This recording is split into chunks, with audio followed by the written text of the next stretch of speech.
I found the best theme park you've never heard of. From one of the best and most advanced launch coasters on the planet, to a crazy wooden coaster, a super rare bobsled coaster, and so much more, Parc Astrix will blow your mind, starting with Osiris, which is known as one of the best inverted coasters in the world. It starts with a crazy drop, whipping us to the side as we were violently flung down the wild curving drop, immediately rising up and twisting to the side. Then, out of nowhere, we snapped sideways and dove to the ground again, slamming me back into my seat as we shot up and whipped through a fast turn, dropped down a little, then flew through an insane loop, pulling all the blood to my legs. But if that wasn't crazy enough, the entire time I was getting pelted with rain, cause as I'm sure you've noticed, I was riding the coaster during a torrential rainstorm, which made it nearly impossible to see what was happening. We shot out of the loop, then quickly dropped into a trench, which popped me out of my seat, then shoved me down as we rose up into a crazy half loop that suddenly untwisted as we dove back down. We rose up and I was briefly shielded from the rain, allowing me to open my eyes as we turned to the side, then suddenly dropped down, diving into a tunnel under the water, then bursting back out into the rain and rolling through a bizarre corkscrew that held me upside down for a second, then snapped us to the side. We spiraled through a helix, giving me a second to catch my breath, then went straight for a second before suddenly plunging to the ground and rising up into another roll, which, due to the rain, caught me completely off guard. We snapped to the side and twisted up through a really forceful helix, then whipped to the other side and dropped down, only to rise up and hit the brakes, ending the ride. Well, that was crazy. The coaster itself was really intense, but it's also goddamn boring. I'm astonished that they're still running that thing. Unfortunately, right after I got off that coaster, lightning was heard in the area, so every single ride in the park was shut down, which made me really stressed. I took shelter in this really neat miniature city for a little, then I started walking around the park waiting to see or hear an open coaster, until eventually I got a glimpse of Tournaire 2 Zeus, the park's wooden coaster, running. So I rushed over to it and climbed on. It was still raining, but as we climbed up the lift, I couldn't care less. When we made it to the top, we slowly turned around, then fell down the wild drop, launching me out of my seat as we dove through a monster's mouth. We rose up and slammed into a turn, twisting around as we dropped down, then rose back up before rocketing down another great drop, kicking me from my seat. We rose up, then snapped to the side as we flew over another hill that I think was meant to have me floating, but just dangled me to the side. We popped over a little hill, then turned around through an extremely rough turn before dropping down again and entering into a series of crazy hills back to back, each throwing me from my seat and holding me in the air while the coaster violently shook. We smashed through a turn, then kept flying over more hills, though these hills were a bit slower and only made me feel kinda weightless. Suddenly, I was thrown to the side as we quickly leveled off and ejected into the air as we smashed into another turn, shaking us around while getting pelted with rain. We popped over another hill, then shot through a crazy tunnel that, due to the rain making it hard to see, caught me completely off guard. We hopped over another hill, levitating me into the air, flew over a hill that was banked to the side, then dropped out a hill that turned into a turn, spiraling around the line, then rising up and hitting the brakes. Oh my goodness, that was crazy. I feel like the rain adds another level of intensity to everything, because there were points on that where I couldn't keep my eyes open to the rain, so I had to close them, and I had no idea what was coming, what was happening, where we were. I opened them back up and we were like a mile away from where I closed them at. Oh my god. By the way, even though that coaster was fairly rough when I rode it, it is currently in the process of being retracked, which is kind of crazy considering it was just retracked a few years ago, but nonetheless, this should be a massive improvement to the ride. The layout on this thing is genuinely amazing. It was just held back a bit because of how rough it is. Anyways, from there I went over to a coaster that I've been dreading riding all day.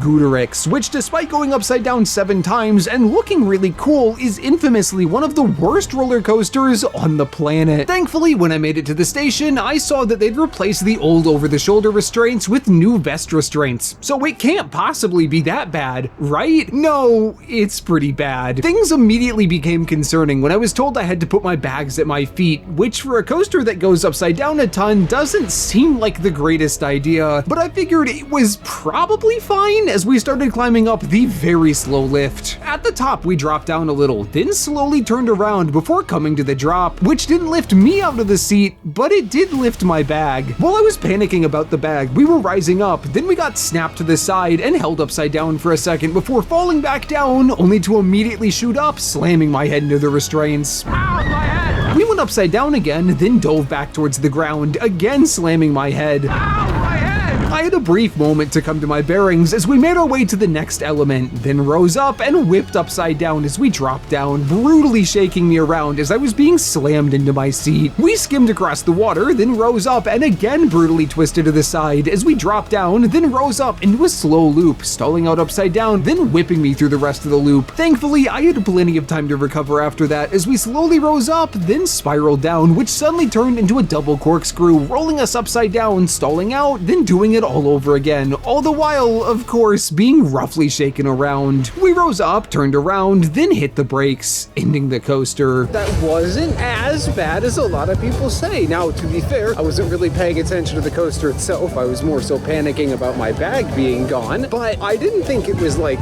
horrifically rough. Was it the smoothest thing I've ever ridden? Absolutely not. But because there was no over-the-shoulder restraints to bash my head into, I think it was tolerable and not bad. After riding two super rough coasters back to back, I needed a bit of a break, so I went over to Parc Astrix, but unfortunately it was still closed. So instead, I went over to this coaster. This is a very strange coaster. I don't think I've ever seen anything quite like it, but the weirdest part is the trains. They're inline seating, and if there are multiple people in your group, you'll probably need to ride together, which looks awful. It starts with a fast tire lift taking me face to face with the sun. Nice, the sun. Haven't seen that all day. We dropped down a little drop, then smashed into a turn, which rose up and spiraled around before blasting through some brakes and spiraling to the ground, only to rise up and hit another slow turn, slowly turning and taking us above the station and over some more brakes, which didn't slow us down in the slightest. We went over the path, then turned around and went over the path again, and despite how janky it might look, I was actually really enjoying it. Out of nowhere, we hit some brakes, which violently nearly stopped the train. Thankfully, I was bracing with my feet, because if I wasn't, the giant lap bar would have punched me straight in the nuts. Seriously, who designed this? We slowly twisted off the brakes, then slowly turned around and made our way over to even more brakes, which again were brutal. Finally, after a little twist to the side and some more brutal brakes, the ride was over. From there, I went back over to Parc Astrix, which despite being a family coaster, I was really excited about because it looked to have potential to be one of the best family coasters I've ever ridden. And thankfully, I didn't have to wait long. By the way, this is a good time for me to mention that for the first time in this channel's history, I'm working with Parc Astrix to bring you guys this video. The park was gracious enough to both give me on-ride filming permission as well as upgrade my fast pass, which I am incredibly thankful for. In full transparency, I purchased park admission myself, and the park has no say or influence over any of the contents of this video. I know this kind of stuff is fairly standard in the theme park space, but this is the first time in like 2 years of running this channel that I've gotten anything like this, so huge thank you to Parc Astrix for the vote of trust, and huge thank you to every single one of you guys who have watched these videos and allowed me to get into the position now where I'm stinking working with parks. This is the craziest thing. Anyways, Parc Astrix started with a little launch out of the station before dropping down and turning around next to the path, then dropping down a little and twisting the other way, which took us to the lift. At the top, we turned a bit, then dove down the first drop, flew over a hill, and twisted over the water. We popped over a turning hill and dipped through a shed before rising up and over another turning hill. I thought at this point we were going to turn around and go into this building that I'd seen, but instead we turned the other way and started twisting past the parking lot, popping over a little drop and smashing through a billboard, rising up and twisting to the other side, then dropping down a little, only to rise back up and start climbing up another lift, taking us into that building. We creeped forwards, then stopped in front of a statue, which suddenly filled with lava, then turned into Medusa before spraying us with water and shooting us backwards. We rose up a little, then fell to the ground before twisting above the water. Then we gracefully went over some hills on land and came to a stop. Then, after a little forwards launch, we returned to the station, ending this super long and incredibly fun ride. That was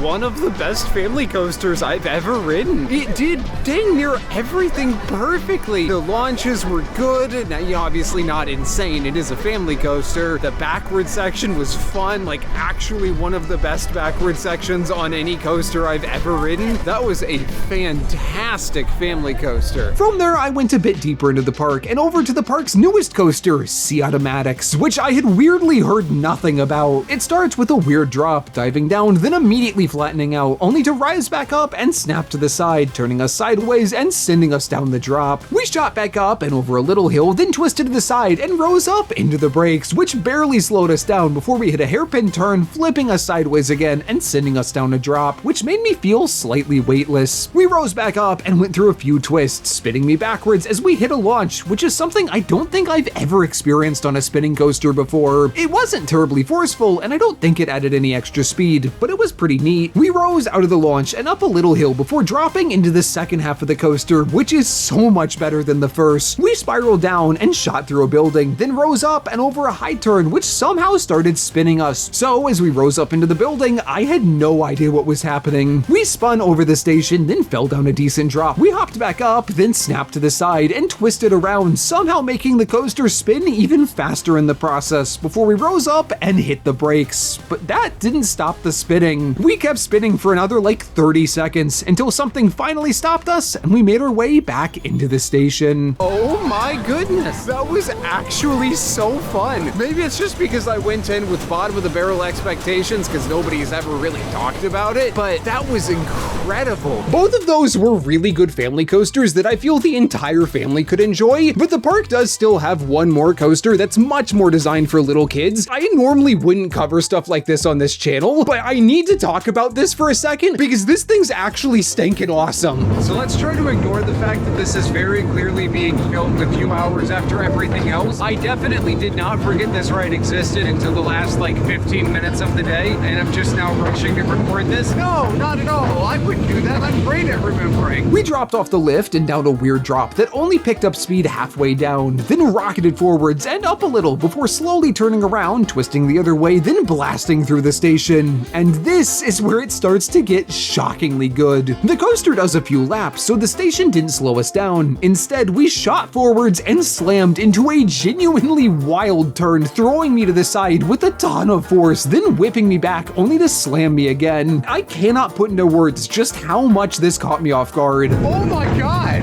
okay, I was not expecting that. The coaster went through the boring layout again, then we got smashed through the turn a second time.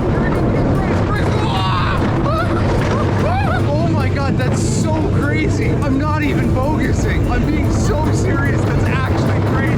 Unfortunately, after going through the layout again, we stopped in the station, ending the ride. Okay, so I'm honest to God being dead serious. That's legitimately by far the most intense family coaster here. That turn, oh my God, nothing could have prepared me for how intense that was. I could have had 50 people tell me that that first turn was crazy and I needed to brace for it, and I would have not trusted a single one of them because it's a kiddie coaster that looks like it's like the kiddiest kiddie coaster to ever kiddie coaster, and then it just hits me with that turn. Oh my God. Also, really quick on the topic of rides I rode later in the day, I also went on this thing. I don't personally count these as coasters, so I don't ride them that often, but this one looked really cool for one very specific reason. It takes a while to warm up, but after rocking back and forth for a little, it hops over the path and goes over the water. But that's not the coolest part. The cool thing happens on the second time we went over the path, with the baler shooting out fire right in front of me, which was so cool. The ride as a whole was also pretty cool, and the visuals were incredible. Anyways though, after I got off the spinning coaster, I went over to a coaster that I've been looking forwards to all day. Tras du Hora, which is an extremely rare bobsled coaster with a trains ride in this trough, almost like a water slide mixed with a roller coaster. It starts by climbing up the lift, which completely levels off at the top, then goes straight for a while, giving me a chance to take in the gorgeous view. After going straight for a second, we dropped off the lift, then twisted down a helix with the cars sliding up the walls, which is a really unique sensation. We twisted to the other side and flew up the wall before getting whipped back the other way and spiraling down a surprisingly forceful helix. We rose up and I got bounced to the side a little as we made our way to the brakes. On the last bobsled coaster I rode, the brakes nearly stopped the train, and so I was expecting these to do the same, but we shot straight through and twisted to the side, then snapped to the other side as we entered into the really good helix, pinning me to the side as we flew up the walls. We got bounced around a little as we made our way back up into more brakes, and unfortunately this time they did slow us down, so we crawled forwards and turned to the side, barely sliding up the track. Then we turned the other way, picking up more speed as we twisted down, then went through an unfortunately slow turn, again barely sliding up the wall before hitting the brakes. I mean, it feels like I'm kind of a broken record right now, but oh my goodness,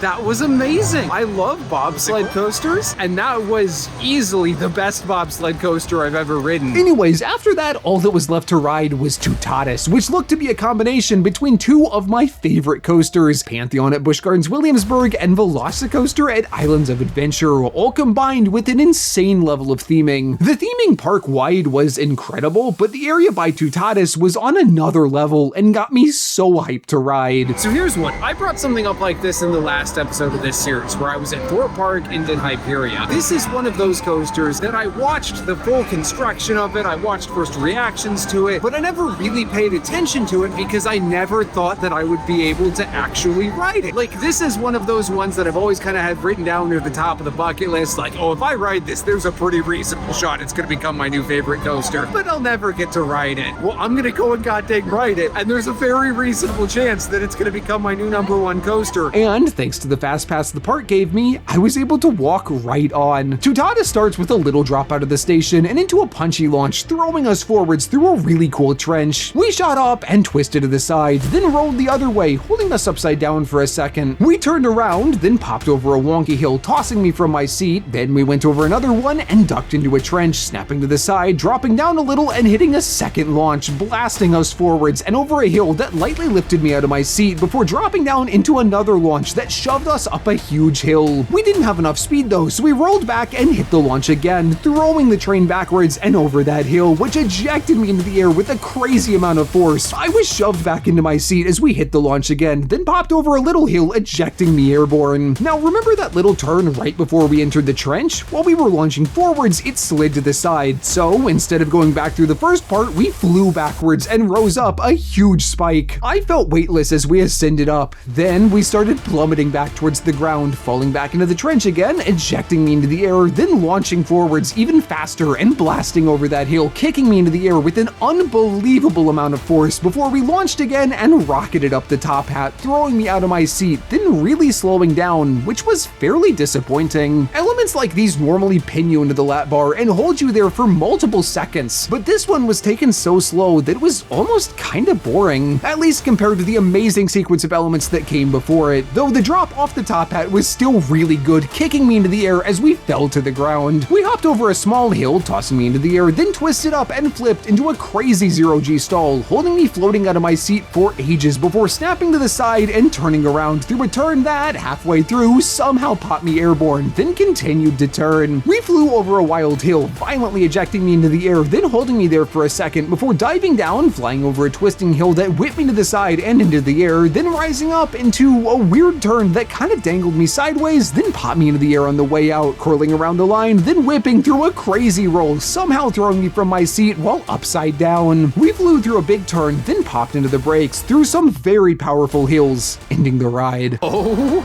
my god.